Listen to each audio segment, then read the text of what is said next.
Whew. What's up, guys? Jay Vincent here. Just got done doing an old school Nautilus alternative routine. Whew. So the gym I go to, called Tampa Family Fitness. I'm gonna get a move on while I'm talking here. They got a lot of old first generation, second generation Nautilus equipment. Still out of breath. And so what I did today was just an old school Nautilus routine with some pieces of equipment you probably have never seen before. So I figured if you guys have access to anything like this, it could give you a good idea of what to do for, alternative routines, not for the sake of, more effectiveness or muscle confusion or switching up your workouts. None of that bullshit. But for the sake of just wanting to do something different. So, I generally stick to pretty much the same workout, and I have for close to the last decade. But I have memberships to a couple different gyms. Tampa Family Fitness, MI40, and they just have so much different equipment that I tend to come up with different variations. So what is an alternative routine? The purpose of an alternative routine is not necessarily to specialize a particular muscle group. It's not necessarily to specialize anything. It's just a way to work all the major muscle groups just with a different variation. You can also call it variation routines. I don't know, whatever you want to call it. So the goal of each workout is still address all the major muscle groups with effective, safe movements that address the primary function of the muscle group, not exercises that address a function of a muscle group, but the primary function. Quick tangent before I get into the rest of this. I was explaining to one of my coaching clients earlier today, as he was doing a triceps extension from the floor. So what I do in my coaching is I have my clients send me their training videos, and I do video reviews. So I do like a screen record, 30-40 minute review of their entire workout. Tell them what they're doing wrong, tell them what they need to change, etc. If you want personal help like this, with me one-on-one guiding you through your training to make sure you're getting nasty results, click the link in the description. So I was doing one of those this morning with a client of mine, and he was doing triceps extensions from the floor. And I imagine, I haven't confirmed with him yet, I sent out the review, but he hasn't responded. I imagine that he was likely doing this for the sake of reducing his stability with the triceps extension exercise in order to activate the stabilizer muscles, which is true. If you do a triceps extension from the floor, you are less stable. Therefore, you're going to have to contract your abdominals harder to maintain center of gravity. True. But we need to remember, just because a muscle is involved does not mean the muscle is effectively worked, stressed, and stimulated. Okay? And I explained, you're doing a standing barbell curl, right? Your glutes and your hamstrings are activated, right? Just like the stabilizer, the midsection is activated by stabilization in a kneeling triceps extension. So with a standing barbell curl, your hamstrings and your glutes are activated, but are they worked? Well, have you ever done a standing barbell curl to work your glutes? Well, the answer is fucking no. So obviously, they're not. So this belief that you want to create a stabilization challenge in your exercise in order to work your core, or your trunk is the correct term. Believe it or not, the term core does not actually show up in an exercise physiology textbook. Take my word for it. Go look at one. It's called the trunk or the midsection. But the belief you want to make your exercises less stable to activate the core is bullshit. Because are you activating your midsection? Yes. But so what? So what? Just because a muscle is activated does not mean it is effectively stressed and stimulated. Okay? So, quick side note on that. Where was I going with that? Stabilization. Oh yeah, choosing exercises that address the primary function of the muscle group, not exercises which merely involve or activate a muscle group. Otherwise, we'd be doing standing barbell curls for our hamstrings, but we don't, do we? So alternative or variation routines are just, they're different exercises that still address all the major muscle groups. So for the chest, I kept it primarily Nautilus, besides lateral raises, because, you know, I was filming my workout and there was a girl on a treadmill behind it, and I didn't want to invade her privacy and get her in the shot, so I just went and did lateral raises with dumbbells.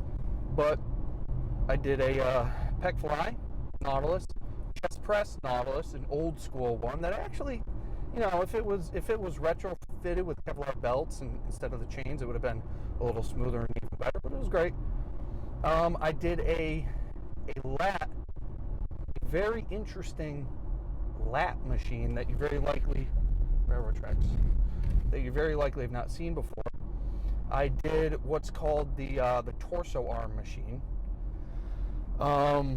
and biceps, triceps, leg press, lateral raise. So it's a cool routine. If you guys want to, I mean, you're not going to have access to the Nautilus lat machine or the torso arm. I believe it's called the torso arm. I've only used it a handful of times. But yeah, here's the thing about an alternative routine. Address the major muscle groups, primary function. Just choose different exercises. You know, obviously you want to stick to exercises that are, you know, safe and effective. You know, an alternative routine wouldn't involve, you know, like a Bosu ball push-up for the chest instead of like a chest press. You know, don't do dumb shit like that. But anything, you know, maybe you're doing cable rows for your row exercise most of the time, and maybe for an alternative routine, do a bent over barbell row, or shit, even a single arm dumbbell row. Not my favorite choice because it's still inefficient, but why not? You know, maybe you're doing biceps barbell curls, and maybe do dumbbell curls. Maybe do a machine curl. You know, maybe you're doing leg press, and your alternative routine may include a hip belt squat or a deadlift or a regular squat. You know, so the thing is, there's lots of different routines you can do, and they're all going to be equally effective in the long run, considering you're pushing very hard. So I did this alternative routine that I literally just made up on the spot. Didn't have the normal exercises I normally do. I'm just as cooked at the end of it. Why? Because I focused on the intensity of the effort with each exercise, right? Not the weight, not the reps, not the volume, none of that bodybuilding folklore nonsense, but the intensity. So when people ask me, you know, what's the best routine for this? What's the best routine for that? You guys need to get this out of your head, okay? There is no magic menu or recipe of exercises. It's not the recipe. You know, like when you make I don't know, chicken piccata or chicken cacciatore or something like that. There's a recipe that you follow, and if you follow the recipe, it comes out right. It comes out correct, right? That's what people think exercise routines are. You know, if I do, you know, 2 tablespoons of salt and 3 cherry peppers, blah blah blah blah blah. But the recipe calls for, you know, 1 cherry pepper and a half tablespoon of salt. Well, then it's going to taste wrong, and you're not going to get the end result you're after. Exercise doesn't work like that. People are under the impression that I need to find this routine, like I need to find the chicken cacciatore recipe, and I need to follow it step by step by step, or else I'm not going to get chicken cacciatore. I'm going to get shit on a shingle. You know, it doesn't work like that. And I understand the logical error. I understand it makes sense at face value, but your workout is not a recipe. It's not follow these exercises with these sets and these reps. Boom, you got a, you know, your delicious entree. Ain't how it works. Okay, it's as simple as addressing all the major muscle groups in the body, picking effective exercises. And what do we mean by effective? Things that address the major muscle group. Safe exercises. What do we mean by that? Well, preferably things that do not require ballistic movement, things that actually stabilize your body for you, to where you don't need to distract yourself with stabilization. Preferably exercises that don't pose the risk of dropping something on your head. know, when I see people do these above the head triceps extensions standing with a dumbbell, I'm like, you're an idiot. Do it on the floor, dude. Why you do so you can drop it on your head? Come on, like things like that. But considering you're adhering to those 3 principles when choosing exercises, they're all going to be equally effective. All right. So a lot of the times people, they're blaming their lack of results on not having the right program. Remember, this is not a recipe. We have to adhere to a set of principles, and the exercises or the tools you use are irrelevant if you adhere to those principles. I mean, just look at the bodybuilders from the 70s. If you ever watch the movie Pumping Iron, they had nothing in that gym. They had a couple of cable apparatus and dumbbells and barbells, and they built some of the best physiques of all time.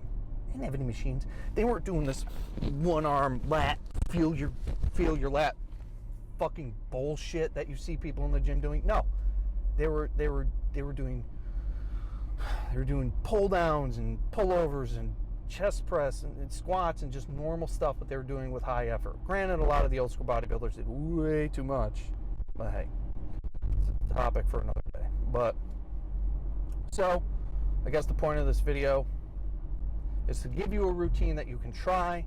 But I'm not saying that this routine has any sort of magic benefit. I'm not saying it's more effective than anything else. All I'm saying is different, and that's okay. You can do something different if you want. Another part to that is you can also not do anything different for the rest of your life and still see the optimal results in terms of muscle growth, strength, and condition. You absolutely could. So it's up to you. If you get bored, try something like this. If you don't get bored, you just want to, knock it out, stick to the same thing. All right? Hope you enjoyed it.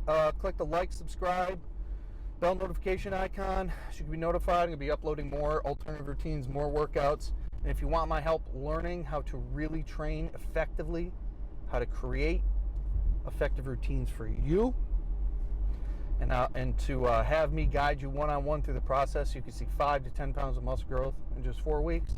Click that link in the description. I'm telling you, transform your body like you've never seen before. All right, guys, enjoy the video, enjoy the workout. Leave a comment of anything else you'd like to see in the future, and see you next time.